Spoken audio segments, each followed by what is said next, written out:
Assalamualaikum warahmatullahi wabarakatuh. Bismillahirrahmanirrahim. Alhamdulillahirabbil alamin. Wassalatu wassalamu ala asrafil anbiya'i wal mursalin sayyidina wa maulana Muhammadin wa ala alihi wa sahbihi ajma'in, amma ba'd. Jamaah Al-Fatih Channel dan sahabat YouTube yang dimuliakan oleh Allah. Pertama, mari kita bersama untuk selalu bersyukur kepada Allah atas limpahan rahmat dan nikmatnya, sehingga pada kesempatan yang baik ini kita dapat bertemu dalam keadaan sehat walafiat. Maka mari kita syukuri dengan mengucapkan Alhamdulillahirabbil alamin.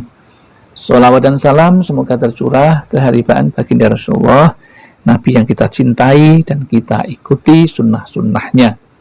Selanjutnya, izinkan kami untuk berbagi kepada saudara-saudaraku dengan tema sholat duha. Adapun judulnya adalah jika sholat duha patuhi pesan Rasulullah Shallallahu Alaihi Wasallam ini, maka sholat berterima, doa pun dikabulkan. Sungguh luar biasa, karena jika kita patuh pada pesan Rasulullah ketika kita sedang sholat duha ataupun sholat yang lain, maka sholatnya akan diterima oleh Allah Subhanahu wa Ta'ala.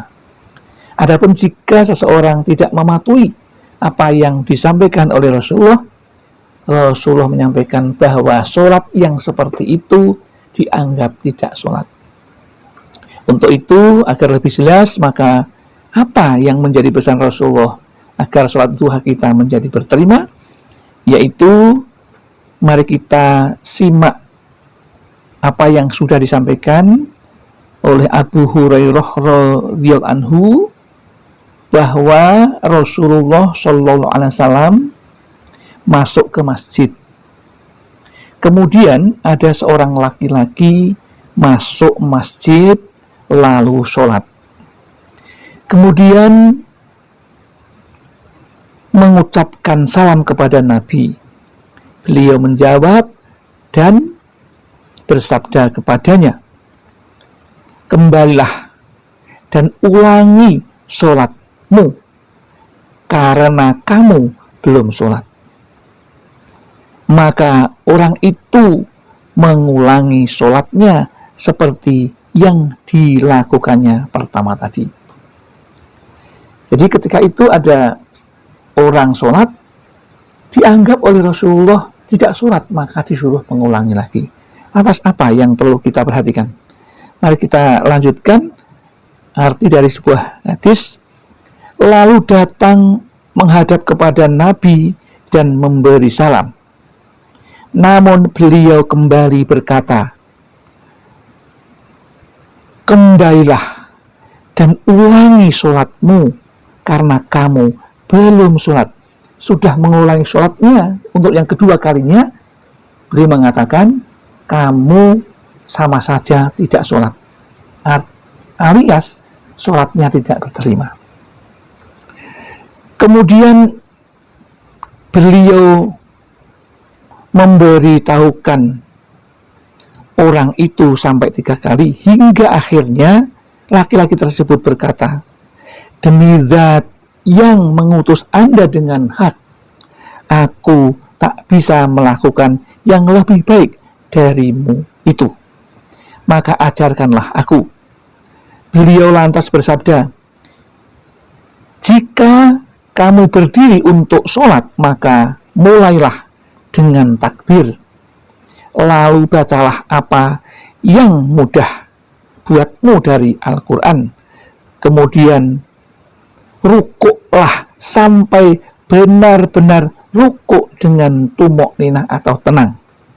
Jadi yang pertama yang dihayatkan adalah rukuk yang dengan tenang, ya, rukuk dengan tenang. Kemudian setelah itu lalu bangkitlah dari rukuk atau iktidal hingga kamu berdiri tegak, juga tenang sejenak.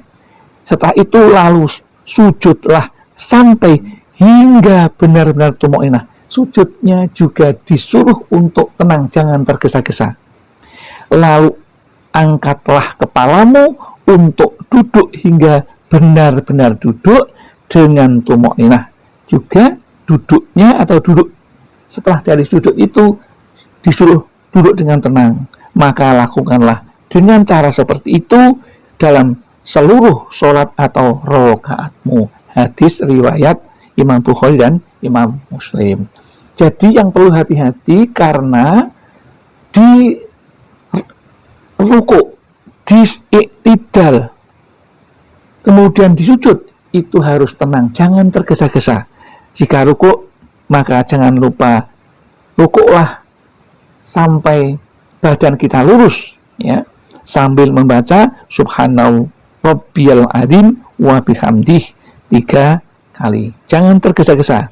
Kemudian bangun dari ruku yang namanya i'tidal, maka bacalah Sami Allahu liman hamidah. Resapi makna dari kata itu. Kemudian ucapkan lagi Rabbana lakal hamdu mil'us samawati wa mil'ul ardi wa mil'u ma syi'ta min syai'in ba'd. Jika Anda bisa meresapi maknanya akan lebih baik lagi. Dan yang ketiga yang terpenting yaitu ketika sujud, sujudlah dengan sungguh-sungguh, jangan tergesa-gesa, dan bacalah doa Subhana Rabbiyal A'la wa bihamdih sebanyak 3 kali.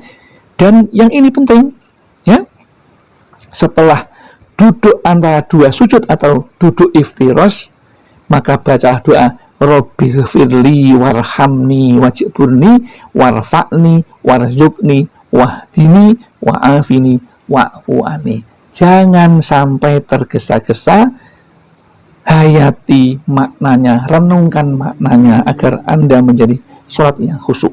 Karena di 3 tempat itu, di ruku, i'tidal, sujud, dan bangun dari sujud itulah setan akan mengganggu orang sehingga orang itu sholatnya tidak diterima oleh Allah. Bahkan Nabi sampai menyuruh orang itu mengulang sampai 3 kali, kemudian memberikan nasihat yang intinya bahwa sholat harus dengan ruku yang tumakninah, kemudian i'tidal juga dengan tumakninah, sujud juga dengan tumakninah, serta duduknya setelah bangun sujud juga dengan tumakninah atau tenang. Jangan tergesa-gesa, insya Allah doa kita, sholat kita diterima dan hajat pun dikabulkan. Demikian yang dapat kami sampaikan. Mudah-mudahan ada manfaatnya. Ada kesalahan, kekhilafan, kami mohon maaf yang seterusnya. Akhirul kalam billahi taufiq wal hidayah wal inayah wal barakah. Assalamualaikum warahmatullahi wabarakatuh.